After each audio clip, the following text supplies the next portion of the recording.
So what does a leopard gecko have to do with an NFT? Well, stick around and let's find out together.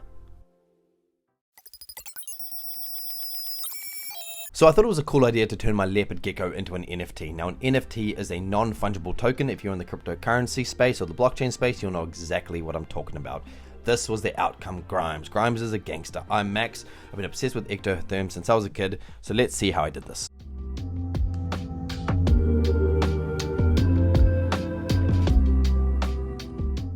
So I went to OpenSea, the largest NFT marketplace, and I opened up an account and loaded that sucker on there. And there's Grimes, he's ready to go. You can get that today. Anyway, why leopard geckos? Well, firstly, they're one of the most popular geckos or lizards kept in captivity around the world, and for good reason. They're easy to look after, they're super stunning, and they're really interactive. This is Eki, she's a female leopard gecko. Look at those colorations. This is Ike. Ike is a male morph leopard gecko. Now you can keep them in two ways or three ways. First one is bioactive, which you saw earlier, and the second is the tub system, or the North American style I like to call it. Now tub systems are super efficient, especially for breeding. You keep them in rack systems, easy to clean, easy to set up, very, very minimal upkeep, but the bioactive is also a lot more aesthetically pleasing.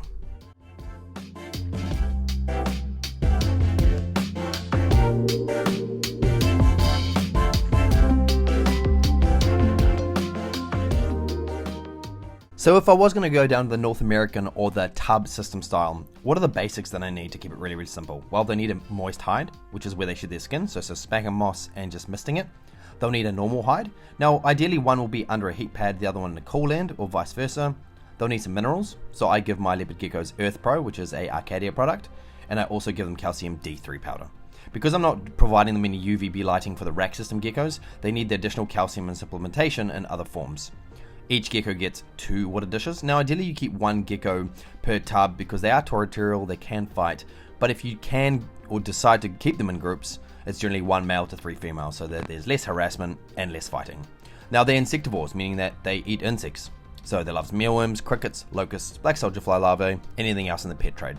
Now I'm in New Zealand, so I don't feed any bugs from outside because it's not part of their natural diet or environment. You could say the same for mealworms and other things, but just want to keep it safe.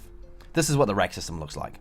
So I don't have it too high, they're terrestrial, they don't climb, but they all get 2 heat pads. And remember, make sure you have lots of ventilation provided in the Tupperware systems if you decide to go that route for leopard geckos, as they do not do well with too much humidity.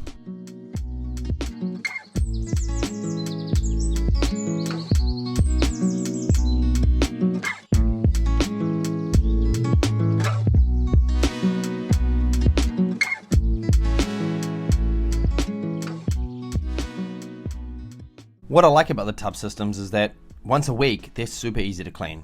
It's just clean out all the paper towels, put in new paper towels, put in fresh calcium and fresh mineral powder, fresh water, and you can also move the hide and the other hide around. This gives them some basic stimulation. Alright, so let's talk about the other setup you can do for your leopard geckos. Something a bit more bioactive or something a bit more creative. This is what I'm talking about. As you can see, different, right? So you've got rocks, you've got caves, you've got things for them to climb on. You've got substrate, you've got hardscape. So a lot more naturalistic, a lot more aesthetically pleasing, but not as efficient. But either way, it's awesome to have both, because you can have, you could say, display leopard geckos, and you can also have breeding leopard geckos, or just leopard geckos that you want to keep in tubs because it's a lot more efficient, you need space, and you still like having them as pets. And they do just fine in both.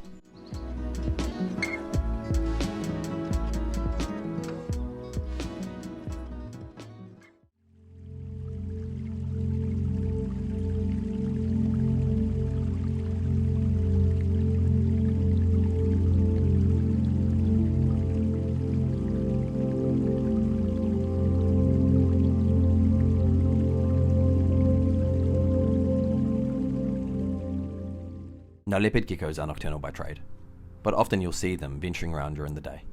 They'll be foraging, they'll be hunting, they'll be exploring. Especially if you've moved anything around in your enclosure, you've added them some new enrichment or some new stimulus. So we briefly touched on what leopard geckos eat, but I want to show you something. This is the waxworm. Now waxworms are high in fat. They're like a treat for leopard geckos. They're great for leopard geckos that are sick or underweight, or you just want to give them a treat. Now once I got through all the rubble, I pulled some of these guys out for some of the animals. A great treat, especially when it's getting colder or it's spring and you want to fatten them up after they've been in brumation or anything around that period, or they've cooled down for a period of time. I added the minerals and I've given them some to the leopard geckos.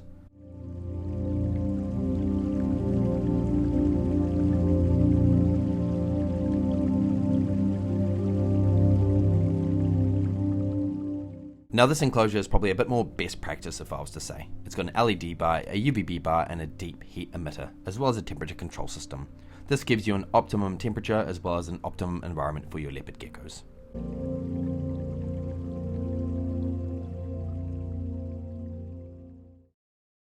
So back to the topic at hand. Yes, I made an NFT.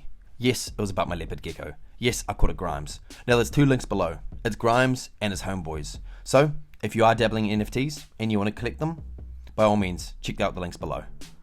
Otherwise, I'm Max. I've been obsessed with ectotherms since I was a kid, and leopard geckos was a no-brainer for me. They're available here in New Zealand in the exotic pet trade, and of course I was going to snap them up as soon as I could.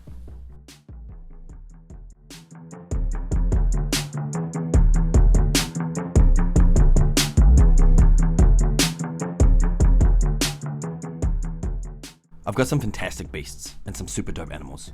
Some you may not even see in your lifetime. Because they're rare, they're only located in this part of the world. Otherwise, I'm very, very fortunate to keep them in captivity. Stay tuned for the next one.